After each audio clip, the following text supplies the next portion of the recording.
Okay, so this race seminar, as Tuija said, is dedicated to the 7 laws of soul or group life, an introduction, so that not our individual, because we know that the lotus is a group thing. So it's really how to learn to blossom our group potentiality, our group consciousness. And the 7 laws are just about it. Okay, and this is very essential subject because we are at the very threshold of the 2025 sacred gate. So we need to become ever more aware of our real nature and our common action as a human group or human soul, as the soul of the one humanity. So in the text of the ancient wisdom, we are in fact told that the human group or world servers must be conscious of the laws that animate it in order to serve in a more powerful and focused way the demands of the plan of evolution, set and executed, as we know, by the hierarchy of beings guiding the planet and humanity. So there are the executors of the plan, but the new group of world servers has to be more and more conscious of how to work out this plan of evolution. And this set of laws are just what they or we need to become more conscious, to serve the demands of the plan of evolution. So we can look for the new laws governing soul life, which is group life, to begin to function and make their presence felt. First of all, how can these 7 laws of group life be intended in the bigger picture of our solar life evolution? So there are, as always, a triad of levels to consider. And we read, what we call the laws of nature were the highest phase of the divine life possible in the first solar system. For the new ones, we are currently said to be in the second solar system, which is the one developing the second aspect, consciousness, group consciousness, systemic consciousness. But the first one was really about the development of the intelligence of substance. So the laws of nature were the highest phase of this work of the solar logos. So they are these laws of nature, third aspect. They are primarily the laws inherent in the life aspect of the form, and having them, therefore, the seeds of death. Secondly, the laws of the soul, as they subordinate and render negative the laws of nature, are the highest laws to which humanity, the highest kingdom in nature at present, can respond. And these, when fulfilled, will conclude the purpose of the second solar system. 3, the laws of life itself will finally supersede the laws of the soul and will completely offset and negate the laws of nature. These laws will be distinctive of the third solar system, the last personality expression of the solar logos through the medium of the 7 planetary logoi, with their varying forms and soul expressions. So we have, therefore, 3 groups of laws which govern the expression of the living purpose in this second solar system, one developed and another developing, with the third latent and relatively quiescent. The laws of nature, the separative laws of the form nature, the laws of the soul, the blending laws of group integrity, very important formula, and the laws of life, the dynamic laws of being itself, first ray, first aspect.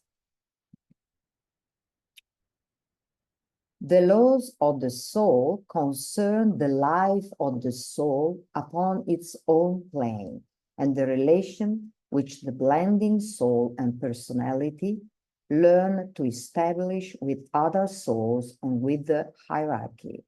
We know that its own plane.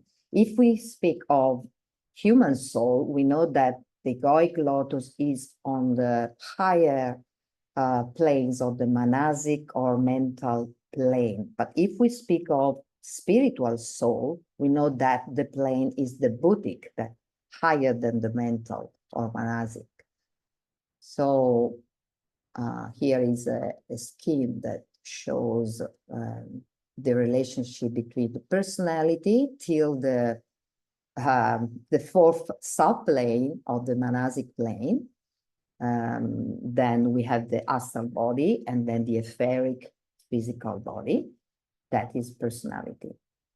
This is the human soul, causal body, the body of the causes, expressing itself through the three aspects of the mind. And then we have through the spiritual triad, which is the highest aspect of the mental plane. Then we have the buddhic level, and then we have the atmic or will plane. And this triad is energized by what we call spirit, the unit of spirit, that is monad. Okay, so we were saying these laws of the soul are consciously and voluntarily obeyed and are not just accepted as mandatory and as forced upon the man by force of circumstances, experience, and evolution. They tend to bring about increasing relation between the hierarchy of souls on the Buddhic plane and humanity as a whole, between the great planetary center, which is the custodian of the principle of love, hierarchy, and the planetary center, humanity, the throat center, planetary throat center, which nurtures and distributes the energy of mind, or manas. The laws of the soul concern the life of the soul upon its own plane, and the relation which the blending soul and personality, it's just the same. Here is the same thing, but as planetary centers: humanity, hierarchy, Shambhala, head center, heart center, throat center. And the new group of world servers, just the bridge between throat and heart. And this, the highest part of hierarchy called Nirmanakayas or divine contemplative, is the bridge between Shambhala and hierarchy itself. So between the laws of the soul, we could say, and the laws of life. Okay. So let's dive into these laws of the soul. Here, we are going to consider them synthetically, and then the other presenters will pursue them further in detail.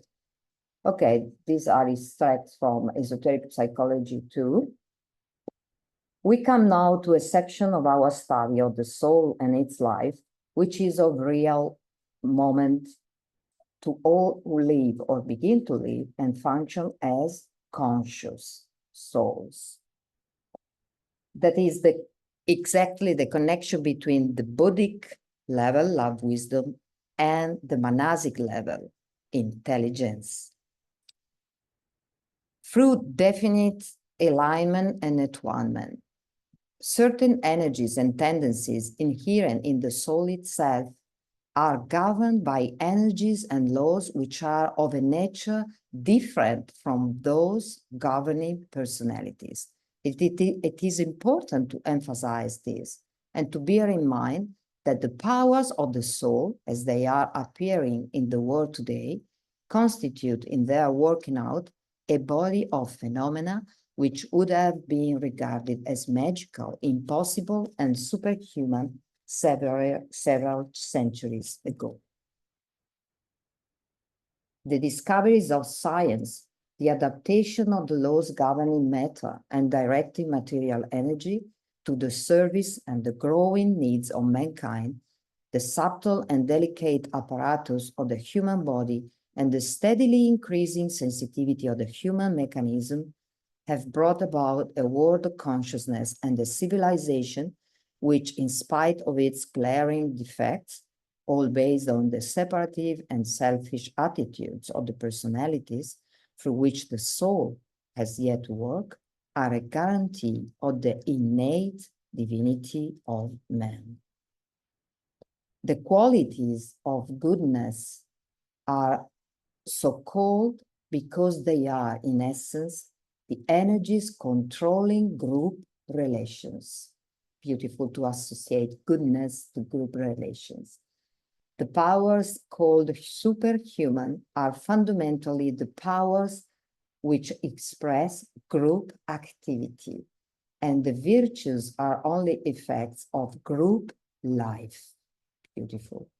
Rightly handled, which are attempting to express themselves on the physical plane.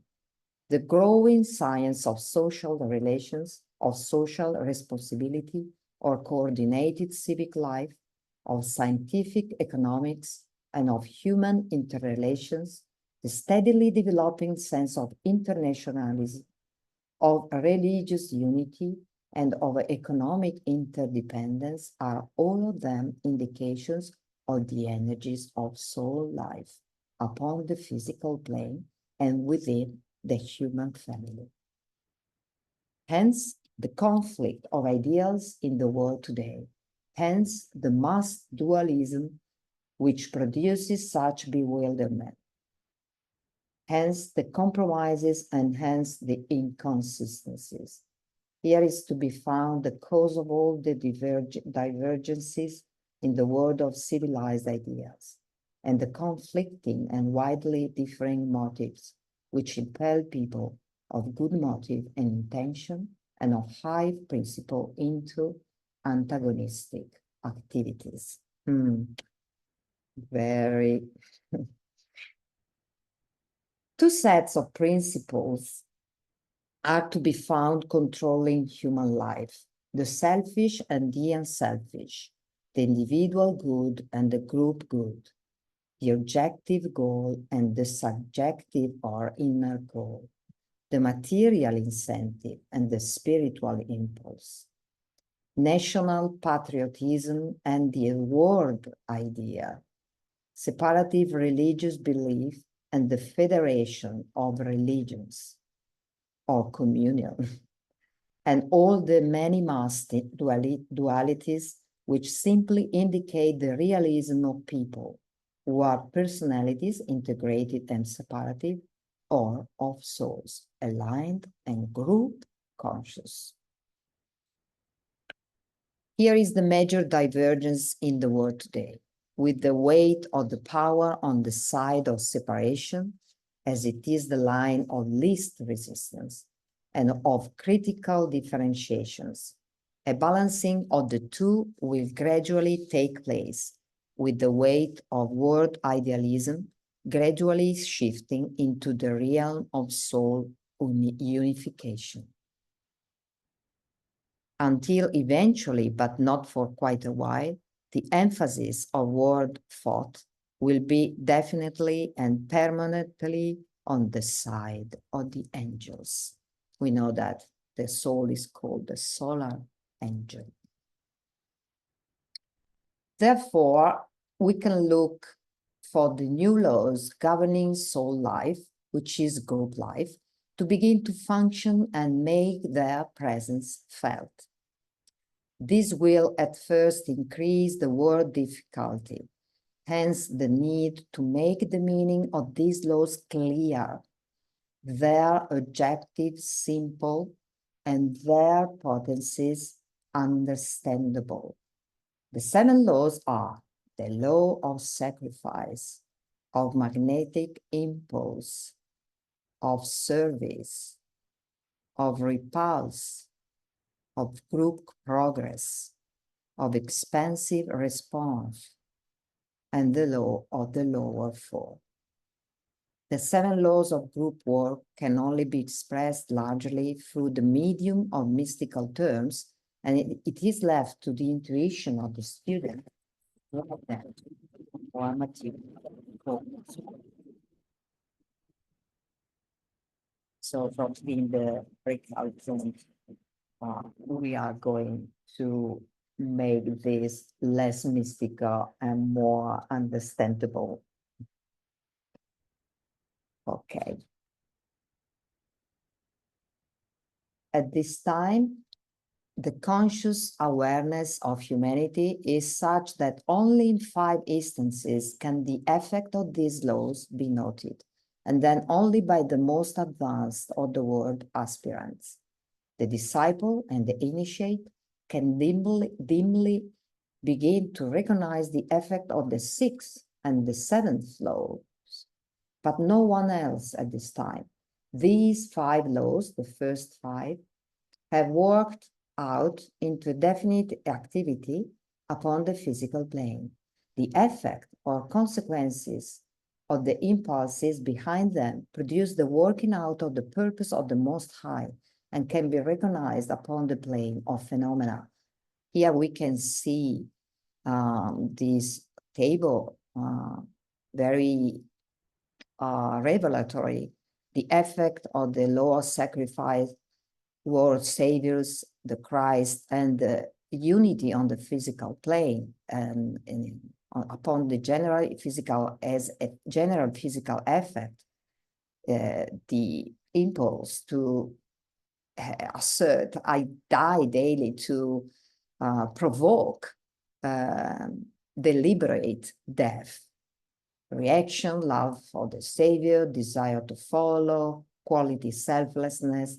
So the other presenters are going, as I said, more deeply with each of them.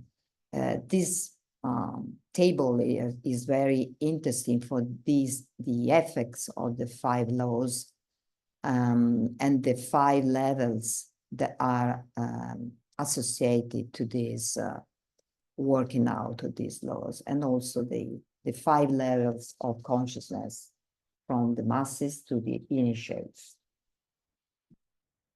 Okay, so let's begin with let me see, with the single laws. Okay. Law first, the law of sacrifice. This is transmitting or working out the 4th ray. This involves the immolation and sacrifice of that which has been realized. This is crucifixion, the basic law of all group work, the governing principle which results in each human unit eventually becoming a savior. Sacrifice is the power of love, we could say, the first aspect of the divine 2nd ray of our 2nd solar system. And that's why the petals of 1st ray in the lotus are called petals of sacrifice, is the power of love. Okay, and so this 1st law is associated to the outpouring 4th ray, the soul ray of our 4th human kingdom, very revelatory. 2nd law, the law of magnetic impulse, 2nd ray.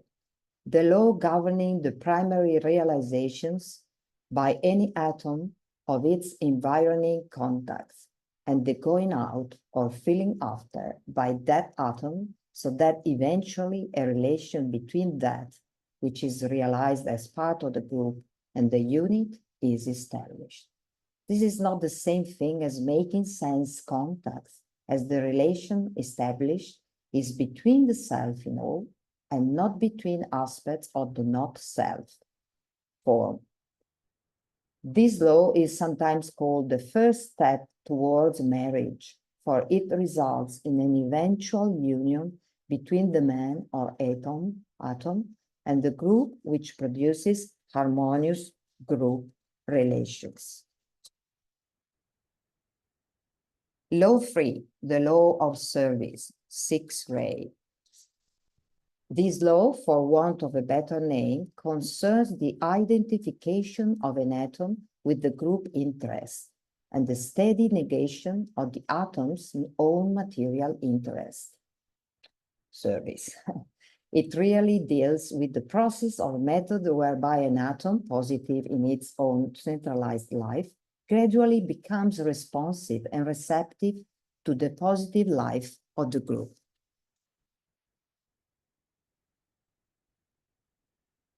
Law 4, the law of repulsion. Note the symmetry between the first law transmitting the fourth ray and the law 4 transmitting the first ray. This law concerns itself with the ability of an atom to throw off or refuse to contact any energy deemed inimical to group activity. It's literally a law of service, but only comes consciously into play when the atom has established certain basic discriminations and guides its activities through a knowledge of the laws of its own being. The laws we are now considering have a relation to the psyche, or to the second visual aspect. They emanate from the heart of the sun.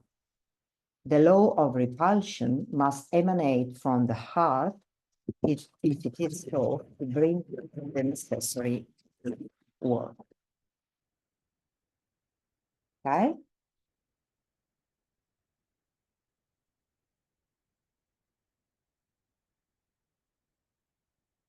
Law 5, the law of group progress transmitting 7th ray.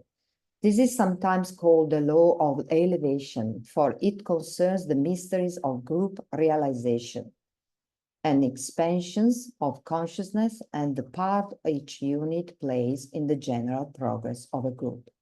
The elevation of a unit results in the raising of the group. Very important. The elevation of a unit results in the raising of the group. The realization of the unit brings about eventually group recognition. The initiation of the unit leads finally to planetary initiation, and the attainment of the goal by the human atom and his achievement of his objective brings about steadily and ceaselessly group achievement. No man lives to himself, and the crucifixion of the units throughout the aeons and their realization of their essential nature only in order to offer up the best they have and realize to the interest of the group are but the methods whereby the work of liberation is carried forward. Wow. Very, very important. Sacrifice, service, magnetism. If I be lifted up, withdraw. Group progress, divine repulsion. These are but the inadequate terms whereby we seek to express the divine truth that the whole life and expression of the solar logos will only be possible and his purpose only be revealed when he has brought each atomic unit to the stage of self-realization. Then he will lead them on to the point of sacrificing that realized self so that divine purpose and will may be consummated and the divine life and glory shine forth in perfect radiance. This might be expressed in more material terms by saying that through the dominance of these laws of the soul, the logoic physical body on the lowest cosmic plane will become an active expression of his self-realized purpose.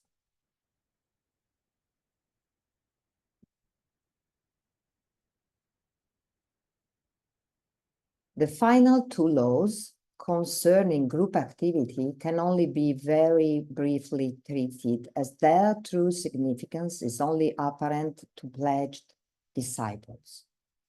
They concern primarily the astral and the mental planes, and therefore the corresponding vehicles of the group units. These two laws are termed the law of expansive response and the law of the lower four.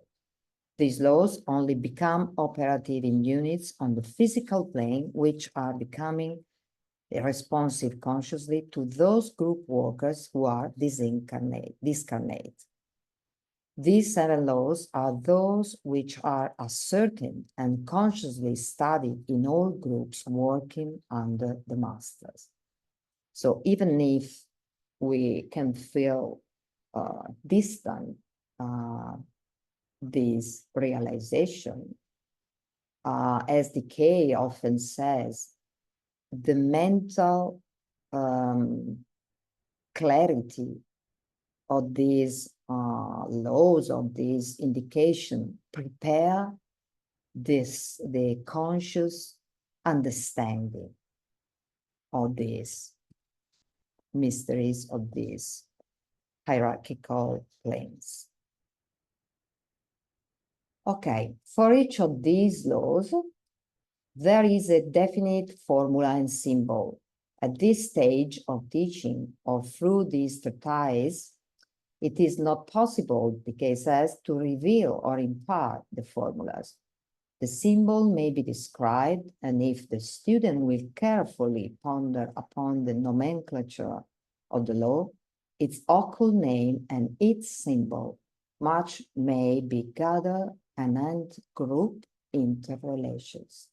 It is these laws which the coming cycle of regeneration will initiate, and which the great Lord will demonstrate upon his appearing.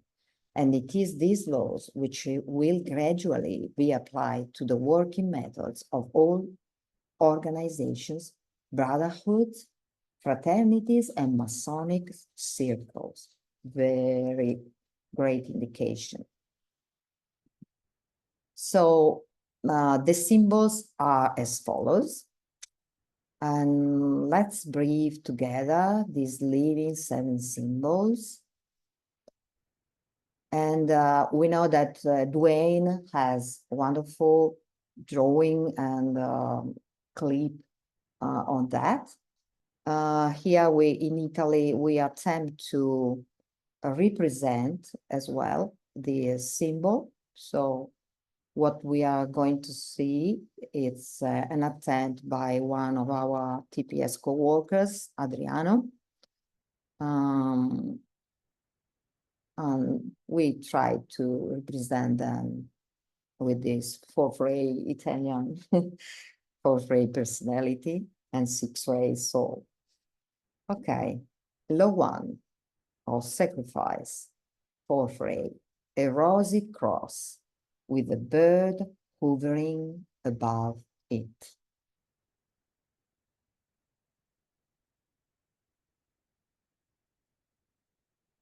Let's breathe together this living symbol.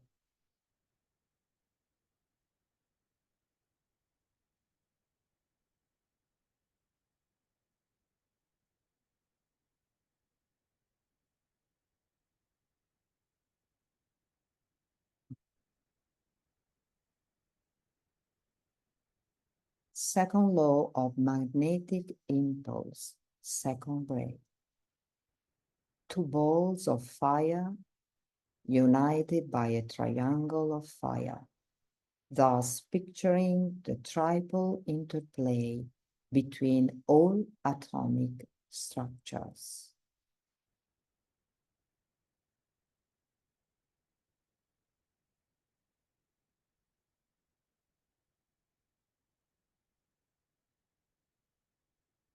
Okay.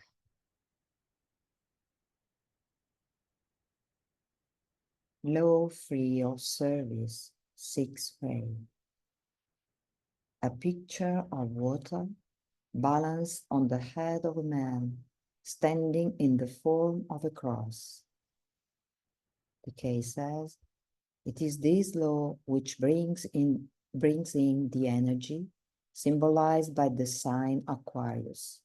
And this law is the governing factor of the Aquarian age. It might here be added that the symbol for law second was the origin of the balance of scales of the sign Libra, but in the course of the ages, its true form was distorted. Not all the astrological signs can be traced to the symbols, for only a few can be traced back as far as the master's ashram.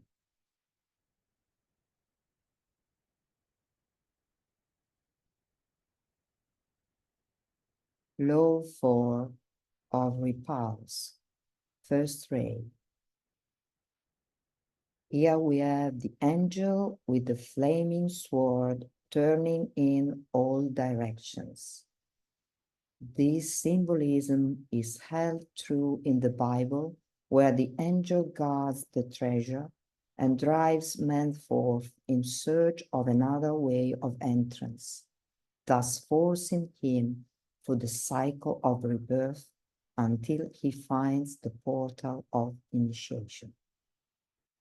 This portal is occultly regarded as freed from the intervention of the sword, as man has developed the ability to soar and mount as an eagle on wings. A relation to the sign of Scorpio is evident here.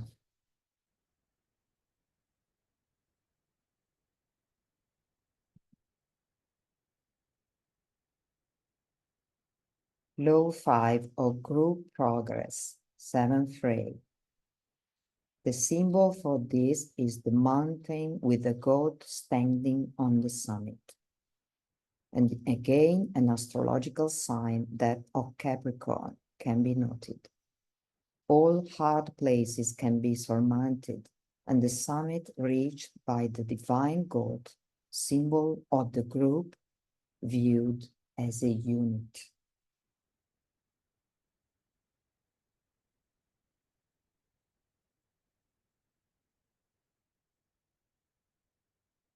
Law 6 of expansive response, third ray. The symbol contains a flaming rosy sun with a sign in the center, a sign symbolizing the union of fire and water. Below this sign is found a hieroglyphic, which may not be given, as it gives the clue to the earth sign and the keynote of the physical body of the planetary logos.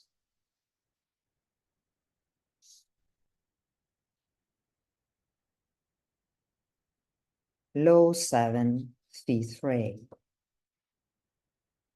This symbol takes the form of a male and female figure standing back to back. The male figure holding above his head what looks like a shield or tray of silver, a great reflector, whilst the female figure holds aloft an urn full of oil. Below this sign is another hieroglyphic which contains the secret of the astral plane, which has to be dominated by the mental.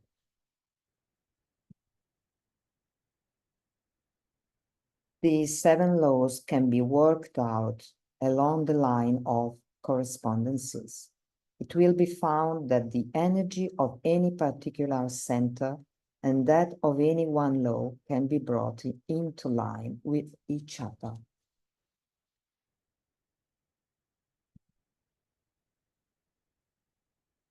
We stand today on the verge of great things. Humanity is on its way with renewed impetus. It stands no longer at the crossroads, but irrevocable decisions have been made, and the race is moving forward along a path which will lead it eventually into light and peace. It will find its way into the peace which passeth understanding, because it will be a peace which is independent of outer conditions and which is not based upon what present humanity defines as peace. The peace which lies ahead of the race is the peace of serenity and of joy, a serenity based upon spiritual understanding, and a joy which is untouched by circumstances. This joy and serenity is not an astral condition, but a soul reaction. These qualities are not achieved as the result of disciplining the emotional nature, but demonstrate as a natural, automatic reaction of the soul. This is the reward of a definitely achieved alignment. These two qualities of the soul, serenity and joy, are the indications that the soul, the ego, the one who stands alone, the solar angel, is controlling or dominating the personality, circumstance, and all environing conditions of life in the three worlds. The planetary hierarchy, working under the inspiration of the divine vision as it is embodied in the plan, seeks to evoke a response to that plan in every human heart, and by fostering and fanning that response, to evoke not only a mental understanding, but also an aspirational desire. These together will produce finally the emergence of the plan upon the earth, and thus express a conditioning factor in human affairs. When there are a sufficient number of people who are in conscious touch with their souls, then the sheer weight of their numbers, plus the clarity of their intentions and their widespread distribution on the face of the earth, must necessarily become effective. This then is the task of the workers in the field of human affairs, to awaken the soul ray to potency in the life of each human being, buddhi, manas, thought guided by love, wisdom, beginning with those whose mental equipment and achieved integration, group integration, would warrant the belief that once awakened, they would use the new forces at their disposal with a measure of wisdom and planned constructive intention. So may the laws of the soul restore the blend of love and light on earth. Love and joy. Thank you.